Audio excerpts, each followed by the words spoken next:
Alright, so thank you for listening to the Well Actually podcast. Yeah, there's no intro music because this is going to be a shorter episode than normal, and it's going to be an angrier episode than normal. There's some things I just wanted to get off my chest, and I started to tweet about them, but I could just feel myself getting distracted and getting upset, and it'll be easy for things to get taken out of context, so I thought, why not just bring it here? So no, I'm not talking about entanglements, at least not yet. I'm not talking about Nick Cannon. I'm not talking about Kim's husband. Although it would be nice if black women were afforded a tenth of the grace and understanding that y'all have afforded him, i.e. Chris and Michelle. And we're not talking about Terry freaking Crews, even though that's a whole episode in itself, but no. So anyway, the first thing I want to talk about real quick is the viral corona video. You know the one I'm talking about, with the Nigerian Cameroonian doctor. And now, at first, I didn't want to watch the video because I had no interest in it. But after receiving it from a couple relatives in Nigeria, I knew I had to. And let me just say, So at first glance, it looks like someone's just giving a passionate speech about corona. And then things start to get murky when she first says that everyone should start wearing masks. At that point, my spidey senses started tingling, and I'm like, okay, what's going on here? Then I was like, why the hell would a doctor say something so harmful? I mean, other than the president, who else would be that brazen? And things got really real when she stated that corona had a cure. A cure. Not treatment that slows down the effect, a flat-out cure. And I'm not going to repeat the drugs that she mentioned because I feel like that would be wholly irresponsible. And especially after speaking to doctors who have actually administered those said drugs, and they still had a buttload of patients die. I guess buttload is a medical term in this sense. And it's like, for the fact that some people are taking that video as gospel, even though it was put out as propaganda. So you might have seen it on YouTube, but it was put out initially by Breitbart, which is, air quotes, news organization that makes Fox News look like Pulitzer Prize winning journalists. Anyway, so there are two sets of people I want to speak to. Don't hold me to that number, but I'll try. I know I said it's going to be short. So first is the conspiracy theorists who somehow take every piece of information and use it to buttress their points, even when it contradicts the last thing they said. For instance, when the pandemic started, it was all about how China's underreporting their numbers, which by any kind of logic would tell you that, well, maybe the disease is more serious than we thought. Then all of a sudden, now you're saying the United States is over-reporting their numbers. Really? Really?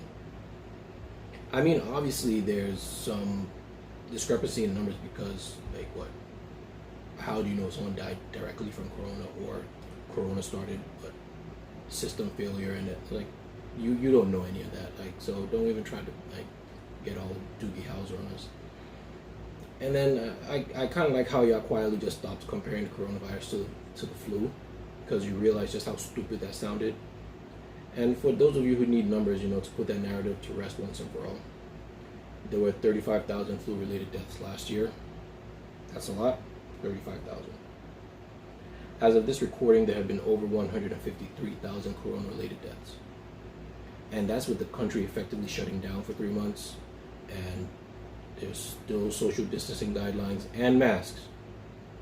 Please wear your freaking mask. So for those keeping score at home, that would be a very weird game to play, but if you're keeping score, that's more than 4 times the flu fatalities, and we just passed the halfway point of the year.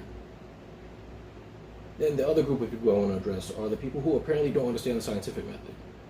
That part where you come up with a hypothesis, you design an experiment to test that hypothesis, analyze the results, and draw conclusions. So how does this connect to the pandemic, you might ask? I'm glad you asked.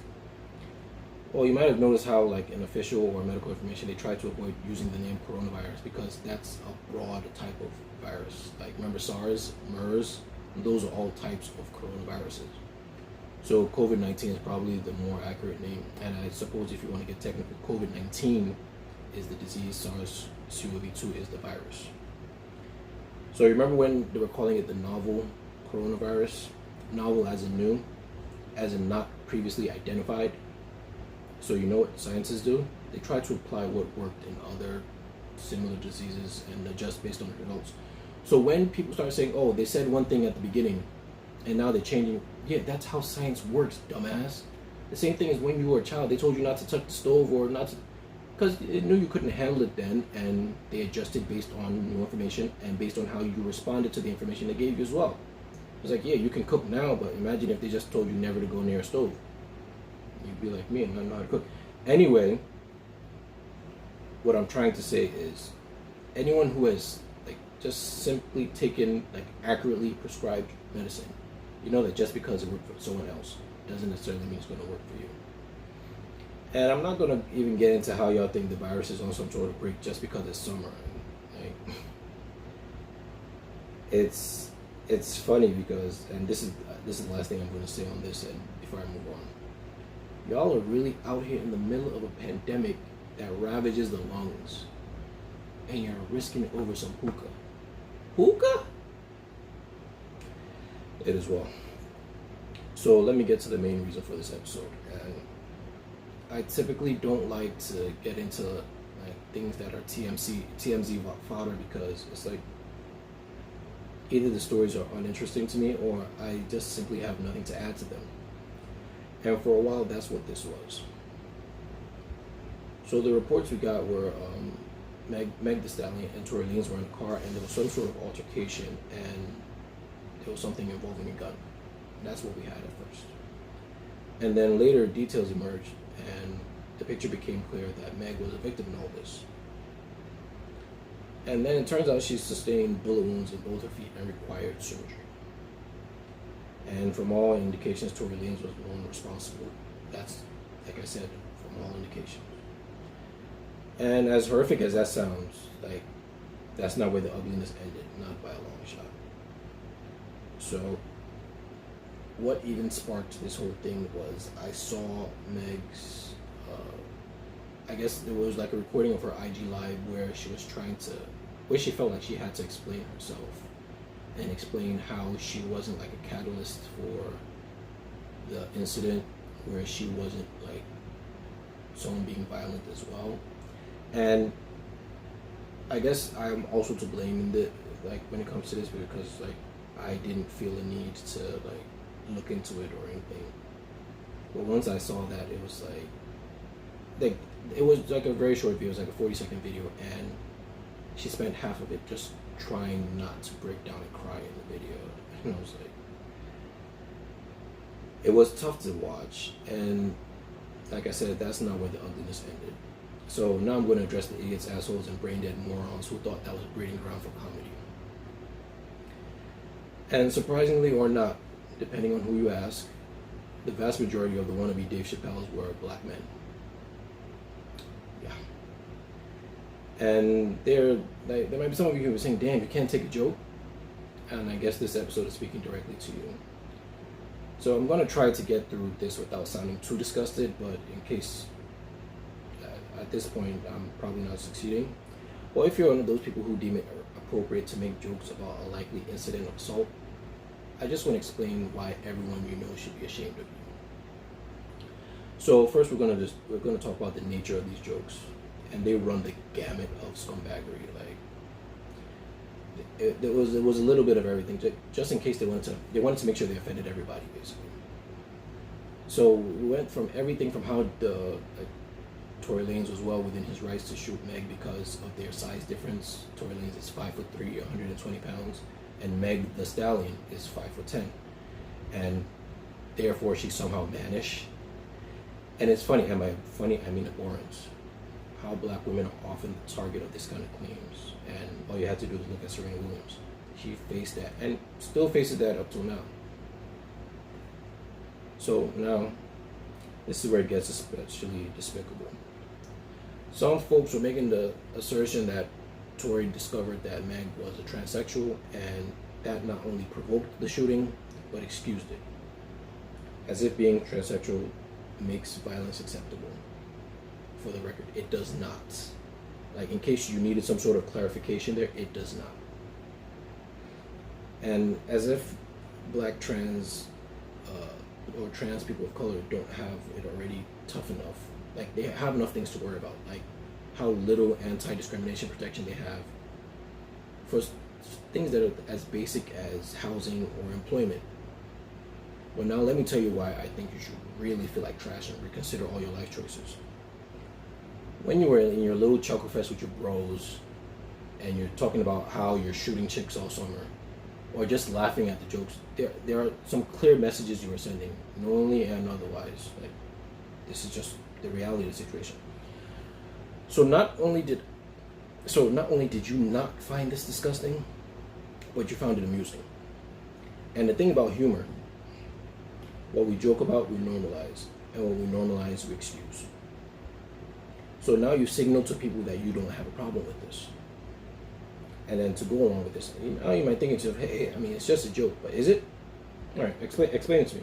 Just break it down. Like, what is it about a 25-year-old woman who has done nothing but have fun and spit bars? And I'm talking about bars, like no ghostwriting rumors. And that's not even to say, like, if someone else was writing her rhymes, that it would make it any, like, less tragic. No. Like, all she has done is like, she's a very bubbly person if you watch anything that she's ever done. So what is it about her getting shot that induces laughter? Like, break it down to me. Like, explain it to me like I'm 5. Nothing? Alright, so another group you've also signaled to is the, hey, I just slapped my girl around, like, at least I didn't shoot her, so I'm good, right? Like, we're good, right? Because, I mean, if a bullet gets a laugh out of you, you obviously don't mind other forms of violence, right? Right? Silence? I didn't think so.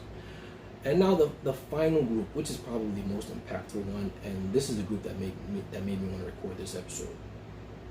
So these are the women who have been or are currently experiencing domestic or intimate partner violence. And do you know what you've shown them? Not only that you're not someone that they can come to for help, support, safety, or empathy, but you've proven to them that the world at large simply doesn't care. But wait, they were jokes, right? Like, were they? So you really don't think there are people on your Instagram, Twitter, Facebook, or like with that kind of experience? I mean, of course they do, like, dumbass. And if you're one of those jokesters, I sincerely hope you are filled with the deepest shame that festers, and it manifests itself whenever you look in the mirror. Because at the end of the day, when we say Black Lives Matter, it means male, female, cis, trans, gay, or straight. Violence against a black woman by a black man should be met with the same ferocity as if it were done by a cop. And no, I'm not going black on black crime, because that's obviously a myth. But as the head of household that you so aggressively claim to be, whether biblically or contextually, your job is to protect, not put them at further risk. And I remember when John Boyega was speaking at a Black Lives Matter rally, he made sure to mention how we need to take care of our black women, because society as a whole is truly cruel to black women. And like Malcolm X said, the most disrespected person in America is the black woman. The most unprotected person in America is the black woman. The most neglected person in America is the black woman. And also, like, if the statement Black Lives Matter annoys you, just go ahead and unsubscribe, because if the NFL and the Boston Red Sox can get on board with that, you have no excuse. Like, this is 2020, we're done explaining. Anyway, I'm done ranting, and I want to thank you for listening, whoever stuck around to the end. And I just want to tell every black woman listening to this that, you know, I'm going to ride with you no matter what, even when it's no longer popular. I'll try to do this again under better circumstances, hopefully. Take care.